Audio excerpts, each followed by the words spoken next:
তোমার মা তোমাকে যে শিশু অবস্থায় গোসল করিয়েছে, পরিষ্কার পরিচ্ছন্ন করিয়েছে, কাপড় পরিয়েছে, তোমার মাকে তুমি ওইভাবেই দেখো। এখানে শরমের কিছু নাই। একদিন তুমি ছিলে তোমার মায়ের কোলে, এখন তোমার মা তোমার কোলে। 19-20 করবে না, বউয়ের পাল্লাতে পড়ে, বউয়ের পাল্লাই পড়ে, বোনের পাল্লাই পড়ে 19-20 করবে না। জোরে হাঁটার অনুমতি নেই মায়ের সামনে, জোরে হাঁটার, জোরে কথা বলার অনুমতি নেই, একবারে টোটালে নিষেধ করা আছে, আল্লাহ না করে দিয়েছে আল্লাহ। এবার একটু আমার দিনী বোন যারা এসেছেন, এই মেয়ে কথা বলছো কেন? শরম হয় না তোমার? মাথায় কাপড় দিয়ে আসনি, আবার ঢং ঢং করে এসেছো, মাথায় কাপড় দাওনি কেন? মাথায় কাপড় দাও। ক্লাস 10-এ পড়ো, ঢং ঢং করে বেড়াও, তোমার বাপ মা তোমাকে কিছু বলে না? জন্ম দিতে পারলে মা হওয়া যায় না, সব করাতে পারলে মা হওয়া যায় না, নীতির নাম মা। বাচ্চাকে দুধ খাওয়াতে শিখেননি, মাস্টার ডিগ্রি পাস করেছেন, কিসের আপনি মা? তোমার মায়ের কারণে তুমি মাথায় কাপড় দাওনি, মাথায় কাপড় দাও আগে, তারপরে কোনো কথা। তিনি বোন, আপনাকে কয়েকটা কথা বলছি, আপনি একটু চুপচাপ এক খেয়ালে চেয়ে থাকেন, আমার দিকে কান লাগিয়ে থাকেন, শুনুন। আপনি যদি 4টা কাজ করতে পারেন, জান্নাতের সব দরজা খোলা, যেটা ইচ্ছা সেটাতে আপনি ঢুকতে পাবেন। 4টা কাজ করবেন।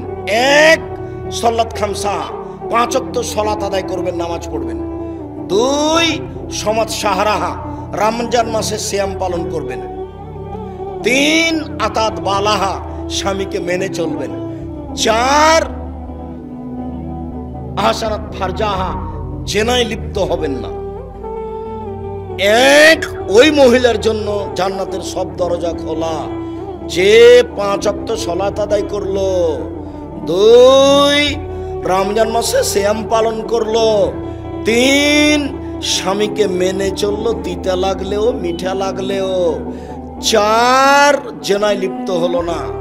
যদি আপনার কোনোদিন জেনা ঘটে যায়, তাহলে আপনি আজ থেকে কান্নাকাটি করেন মরা পর্যন্ত, চোখের পানি ঝরিয়ে, ইনশাআল্লাহ এই নেকি আল্লাহ, এই পাপ আল্লাহ নেকিতে পূর্ণ করে দেবেন।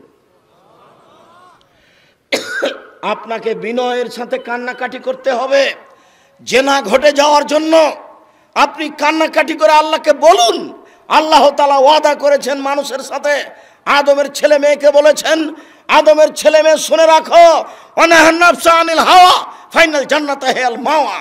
আদমের ছেলে মেয়েরা যদি অশ্লীল কাজ বন্ধ করতে পারে, আমি আল্লাহ তাদেরকে জান্নাতুল মাওয়া দিয়ে দিলাম। এটা তার ওয়াদা। এই যুবক তুমি শোনো, তুমি যদি আজকে অশ্লীল কাজ বন্ধ করতে পারো, তোমার জন্য জান্নাতুল মাওয়া রেডি করেছেন, এ কথা আল্লাহ তাআলা বলেন। অতএব 4টা কাজ করুন। তার 3 নম্বর কাজ হচ্ছে স্বামীকে মেনেই চলেন, স্বামীর সাথে কথা বন্ধ করে দিন রাত কাটায়েন না, মাস মাস কথা বলেন না, সপ্তাহ সপ্তাহ কথা বলেন না। রান্না করার পরে ছেলে মেয়েকে দিয়ে খাওয়ার পাঠান, এই সংসার চলবে না। যদি 1 গ্লাস পানিও দেন কোনো সময়, তাহলে সামনে এভাবে থ্যাক্কস করে রেখে চলে যান। এই সংসার চলা ঠিক নয়। জান্নাত হবে না, শেষ পর্যন্ত জাহান্নাম হবে। আপনার স্বামী আপনাকে গালি দেয়, এ কথাই ঠিক। আপনার স্বামীর মুখ খারাপ, এ কথাই ঠিক। আপনার স্বামী আপনাকে মারে, এ কথাই ঠিক। আমি আব্দুর রাজ্জাক বিন ইউসুফ, আপনার দ্বীনি ভাই, আপনাকে আমি অনুরোধ জানাচ্ছি, আপনি প্রতিবাদ না করে, তার গালি শুনে, তার মার খেয়ে আপনি চুপচাপ এই সংসার করেন, আপনার জন্য ভালো হবে। শেষ পর্যন্ত যদি আপনি মনে করেন সংসার চলবে না, তাহলে আপনি খোলা তালাক করে নেন। 1 মাস পরে যে কোনো জায়গাতে বিবাহ বসতে পারবেন, কোনো সমস্যা নেই। কাজীর কাছে গিয়ে খোলা তালাক করে নেন, চেয়ারম্যান মেম্বারের কাছে খোলা তালাক করে নেন, আর এক জায়গাতে বিবাহ বসেন 1 মাস পরে। কিন্তু এইভাবে কথা বন্ধ করে মাস মাস সপ্তাহ সপ্তাহ কাটায়েন না, এটা জায়েজ নয়। এবার আপনাদের কাছে চলে আসলাম, তারপরে আমরা বিষয়ে যাচ্ছি দ্রুত, এক খেয়ালে চেয়ে থাকবেন। আপনার জন্য জরুরি কাজ 5টা, স্বামী হিসাবে জরুরি কাজ 5টা। 1, যে মানের খাচ্ছেন সে মানের খাওয়াবেন। 2, যে মানের পড়ছেন সে মানের পড়াবেন। 3, অলা তুকাব্বে, কখনো কটু কথা বলবেন না। স্ত্রীকে কটু কথা বলতে হয় না, স্ত্রীকে গালি দিতে হয় না, নিন্দা করতে হয় না। ভুলেও বলবেন না তোমার ঠোঁটটা মোটা, ভুলেও বলবেন না তোমার রং কালো। তাহলে আপনাকে ভালোবাসতে পারবে না, 10 বছর ভালোবাসবে না, এক কথা তার মনে থাকবে। আপনি শুধু তার প্রশংসা করবেন, তোমার মতো কোনো মেয়ে দেখি না, তুমি সবচেয়ে ভালো মেয়ে, তোমার আদর্শ আমার কাছে খুব ভালো, সারা রাত পা টিপে দেবে। ও হলো প্রশংসা প্রিয় মানুষ। প্রশংসা করেন, খুব খুব খুশি। আর এমনিতে বলে দিলেন তোমার ঠোঁটটা মোটা, তোমার রং কালো, তোমার স্বভাব ভালো নয়, এগুলো আর শ্বশুর শাশুড়িকে গালি দিবেন, এই সংসার জাহান্নামে চলে গেছে। স্বামী স্ত্রী যত খুশিতে থাকবেন তত সংসার হবে ভালো। আর কোনোদিন স্ত্রীকে হাট বাজার করার সুযোগ দিবেন না, নিজে হাট বাজার করবেন। আর স্ত্রীর জন্য উচিত হবে এইভাবে আপনি মানিয়ে নেবেন, যা নিয়ে এসেছেন তাতেও বলবে যাহাই নিয়ে আসবেন তাতে আমি খুশি, যা নিয়ে আসবেন তাতে আমি খুশি, কাপড় মোটা না চিকন এটা আমার বিবেচনার প্রয়োজন নেই, তাহলে সংসার সুন্দর হবে। মহান আল্লাহ বলেন ইন্নামাল খামরু ওয়াল মাইসির ওয়াল আনসাব ওয়াল আজলাম, নিশ্চয় নেশাদার দ্রব্য পান করা, জুয়া খেলায় অংশগ্রহণ করা, মূর্তির আস্তানায় যাওয়া, লটারি ক্রয় করা শয়তানের কাজ। তোমরা এসব থেকে বেঁচে থাকো। যদি লাগে যায় 40 লক্ষ টাকা, 40,000 টাকা, এই বলে যদি আপনি 10 টাকা দিয়ে লটারি কিনেন, বাকি জীবন কান্নাকাটি করে তোবা করতে হবে, এরপরে ক্ষমা হবে কিনা বলা যায় না। জুয়া খেলা চিরদিনের জন্য হারাম। জুয়া কোনো নির্ধারিত খেলা নয়, প্রত্যেক যে খেলাতে টাকার হার জিত আছে সেটাই হলো জুয়া। যার কারণে আন্তর্জাতিক ক্রিকেট, ফুটবল খেলা দেখতে আমি নিষেধ করেছি। আন্তর্জাতিক খেলাধুলা চলে, যে গল্প চলে যেখানে, সেখানে বসে থাকাও হারাম। সূরা মায়েদার 2 নম্বর আয়াত, ওখানে আপনি বসে থাকতেও পাবেন না। আন্তর্জাতিক খেলা হলো জুয়া, প্রত্যেক এটাই জুয়া যেটাতে টাকার হার জিত রয়েছে। শুনুন, দুনিয়াতে 2টা কাজ আছে মানুষ না করেই পাপী। তার একটা হচ্ছে কেউ যদি কাউকে বলে আসো জুয়া খেলি, খেলেইনি, খালি বলেছে আসো খেলি, তাহলে তাকে 10 জন ফকিরকে 100 কেজি করে চাউল দিতে হবে। অবাক পাপ। আরে খেলেইনি, খালি বলেছে আসো খেলি। হাদিস বুখারী মুসলিম, হাদিসটা 18 বার এসেছে বুখারীতে। আর একটা কোনো মহিলা যদি সাজগোজ করে পুরুষের পাশ দিয়ে হাঁটে, তাহলে ও ব্যভিচারিণী, ও ব্যভিচারিণী। রাসূল সাল্লাল্লাহু আলাইহি ওয়াসাল্লাম কথাটা 2 বার বলেছেন, অথচ মেয়েটা জেনা করেইনি। সাজগোজ করে পুরুষের পাশ দিয়ে গেছে, সেই জন্য আল্লাহ রাসূল বলছেন ও ব্যভিচারিণী, ও ব্যভিচারিণী, ও ব্যভিচারিণী। দুনিয়াতে 2টা পাপ আছে মানুষ না করে এই পাপী। তার একটি হচ্ছে জুয়া খেলায় অংশগ্রহণ করা, নেশাদার দ্রব্য। এক খেয়ালে চেয়ে থাকবেন। প্রথম আলোচনা ইজতানুল খামরা, পৃথিবীর মানুষ তোমরা নেশাদার দ্রব্য পান করো না, ফাইন্নাহা উমুল খাবায়েস, নেশাদার দ্রব্য পান করা হচ্ছে পাপের মা। 1 2 লা তাশরাবাল খামরা, নেশাদার দ্রব্য পান করো না, ফাইন্নাহু রাসু কুল্লি ফাহিশাতিন, নিশ্চয় নেশাদার দ্রব্য পান করা প্রত্যেকটা পাপের মাথা। 3 লা তাশরাবান্নাল খামরা, তোমরা কখনো মদ পান করো না, ফাইন্নাহু রাসু কুল্লি মিফতাহিন, এইটা হচ্ছে পাপের চাবি। রাসূল সাল্লাল্লাহু আলাইহি ওয়াসাল্লাম একই কথা 3 বার বললেন। আমার দিকে চেয়ে থাকেন, দেখেন। একবার বললেন নেশাদার দ্রব্য পান করো না, এটা পাপের মা। একবার বললেন নেশাদার দ্রব্য পান করো না, এটা পাপের মাথা। একবার বললেন নেশাদার দ্রব্য পান করো না, এটা পাপের চাবি। শোনেন, পাপের চাবি মানে চাবি দিয়ে ঘর খুলে দিলে ঘরের সব কিছু দেখতে পাবেন। নেশাদার দ্রব্য পান করলে বিবেক হারিয়ে গেছে। এখন বাপকে গালি দেওয়া সহজ, মাকে গালি দেওয়া সহজ, এখন জেনা সহজ। এক পাপ দিয়ে সব পাপ করা যায়, যার কারণে বলা হয়েছে এটা পাপের চাবি। এই ছেলে, এই বুঝেছো কথা তুমি? এটা পাপের চাবি কেন? এই ঘরে টাকা পয়সা আছে, তোমার হাতে চাবি, খুলে দিলে তুমি সব দেখতে পাবা। তো পাপের চাবি হলো নেশাদার দ্রব্য পান করা এটা কেমন হলো? যখন আমি নেশাদার দ্রব্য পান করেছি বিবেক নষ্ট হয়ে গেছে, এখন আমার আর কাজ করা কি ভালো, সহজ না মুশকিল? সহজ। মাকে গালি দেওয়া সহজ, মায়ের সাথে জেনা করা সহজ, ও তো বিবেক নাই।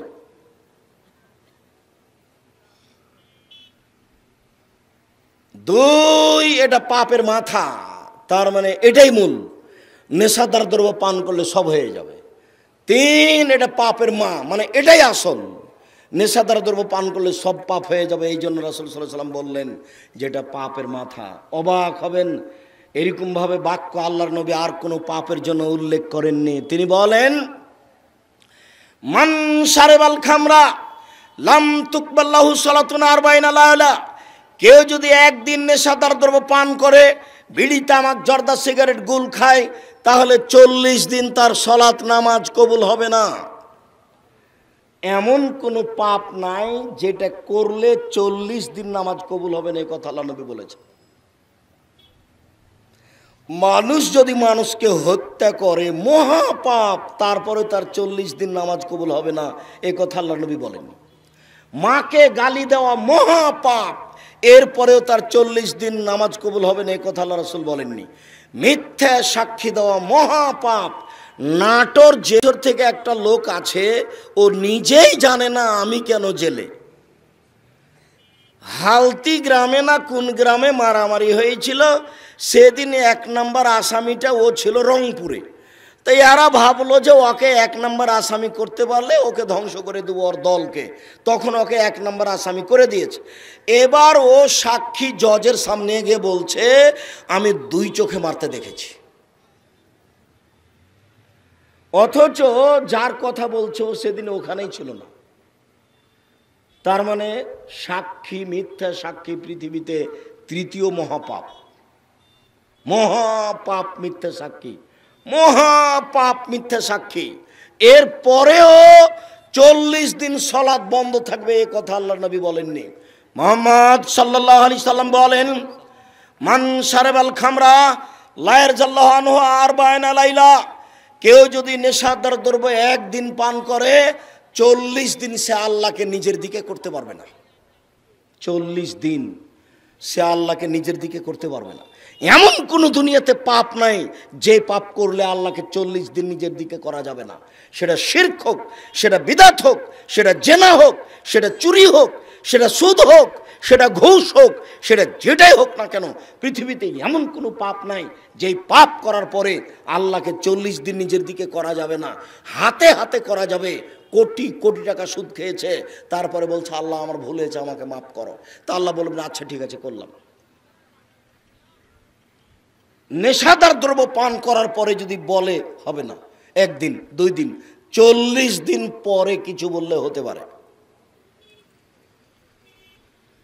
রাসূল সাল্লাল্লাহু আলাইহি সাল্লাম বলেন, শারবুল খামরে কাবেদে ওয়াসানিন, নেশাদার দ্রব্য পান করা মূর্তি পূজার মতো পাপ। সরস্বতী, ভগবতী, কালী, দুর্গা, এদের সিজদা করলে যেমন পাপ হয়, নেশাদার দ্রব্য পান করলে তেমন পাপ হয়। আমি অনুবাদক, আমি একজন অনুবাদক মাত্র। এইভাবে রাসূল সাল্লাল্লাহু আলাইহি সাল্লাম বলেছেন, আপনাকে আমি অনুবাদ করে দেখাচ্ছি মাত্র। পাপ হিসাবে পৃথিবীর আর কোনো পাপকে আল্লাহর নবী এইভাবে বলেননি। মূর্তি পূজার মতো পাপ, নেশাদার দ্রব্য ছাড়া আর কোনো পাপ পৃথিবীতে নেই। রাসূল সাল্লাল্লাহু আলাইহি সাল্লাম বলেন, সালাসা, 3 ধরনের পাপ রয়েছে। 3 শ্রেণীর পাপী ওরা জান্নাতে যাবে না।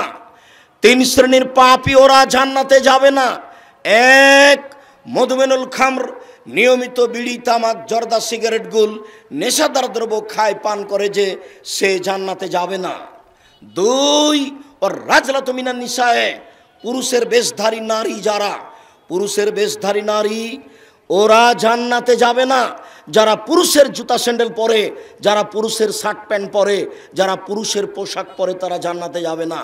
3, ও দায়ুস আল্লাহ জিক্রুফি আলে আল খাবাসা, যে বাড়িতে বেহায়াইয়ের সুযোগ দিয়েছে, যার মেয়ে নগ্ন পোশাকে স্কুল কলেজে যায়, যার স্ত্রী নগ্ন পোশাকে রাস্তায় ঘুরে, এই স্বামী এই পিতা জান্নাতে যাবে না, এ হচ্ছে দায়ুস।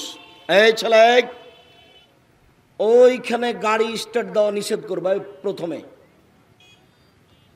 এখান থেকে গাড়ি গড়িয়ে নিয়ে যেতে হবে মোটরসাইকেল, তারপরে গাড়ি স্টার্ট দিবে। আমি তো কথা শেষ করিনি। ওখানে গাড়িটা থামিয়া বলবে যে ঢং দেখাচ্ছেন, ঢং শুরু করেছেন, এতক্ষণ পর্যন্ত কেসা কাহিনী চলছিল, সেই জন্য অপেক্ষা হচ্ছিল, এখন ঢং শুরু করেছেন। এই ছেলে, যাও ওখানে মোটরসাইকেল স্টার্ট দিতে দিবা না, ওই দিকটা ঘুরিয়ে নিয়ে যাবো, আমি যেন শুনতে না পাই। দোকানদার হলো কোনো দোকানদার যেতে পাবে না, আর বেচা হয়ে গেছে চলে যেতে হবে। ও একজন পশু, ও হিন্দু নাকি? ও কথা শুনতে পারে না এখানে? যাও তোমরা নিষেধ করো, আর বেচা হয়ে গেছে, তাকে চলে যেতে হবে। হোঁচলা কোথাকার। দুটা কথা শোনা যায় না? এতক্ষণ তো তুমি বাজারই করছিলে, কেনা বেচা করছিলে, এখন তোমার একটু ধৈর্য ধারণ করতে ইতস্তবোধ হয় কেন, শরম বোধ হয় কেন? তুমি নিজেকে মুসলমান মনে করো না? তুমি হিন্দু নাকি? তোমার একটু শরম হয় না কেন? তোমার একটু লজ্জা হয় না কেন? তোমার একটু হায়া হয় না কেন? তোমার জন্য তো আমি এসেছি বেটা। এরা তো উচিত ছিল এদের এখানে দোকানপাট বসতে না দেওয়া। সামান্য একদিনের প্রোগ্রামে দোকানপাট কিসের? যার কারণে আমি মাঝে মধ্যে বলি যে এত শক্ত হওয়ার পরেও বিচারের মাঠে আমি টিকতে পারবো, এটা আমার মনে বলে না।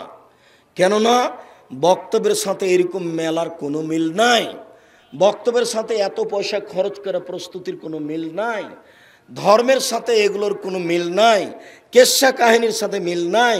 যেই গ্রামে প্রোগ্রাম করলাম সেই গ্রামে বউ বেটি জামাই একেবারে ভর্তি, সেই আসর থেকে সেলিকা নিয়ে দুলাভাই গল্প করছে, আর আমি এখানে বক্তব্য দিচ্ছি। তাহলে এর জবাব কে দিবে? কত কি কিনে ঘুরে বেড়াচ্ছে ওই জামাই, সেলিকা রেখে নিয়ে বউকে নিয়ে বাজার করে বেড়াচ্ছে, রাস্ত মেলা। এর জবাব কি দিব? আমি আব্দুর রাজ্জাক বিন ইউসুফ মাঝে মধ্যে আমার ধোঁকা হয় যে বিচার মাঠে টিকতে পারবো এমনটা আমার মনে হয় না। কেননা এর আমি কতটুকু প্রতিবাদ করলাম, যদিও আমি লিখেছি বক্তা শ্রোতার পরিচয়, ওই জন্য ওই বইটা লেখা হয়েছে বক্তা শ্রোতার পরিচয়। কে বক্তা আর কে শ্রোতা একটু দেখা দরকার। ওই জন্যই বইটা লেখা হয়েছে তাফসির কি মিথ্যা হতে পারে? তাফসির কি মিথ্যা হতে পারে? ওই বইয়ে যা তাফসির আছে সবই মিথ্যা।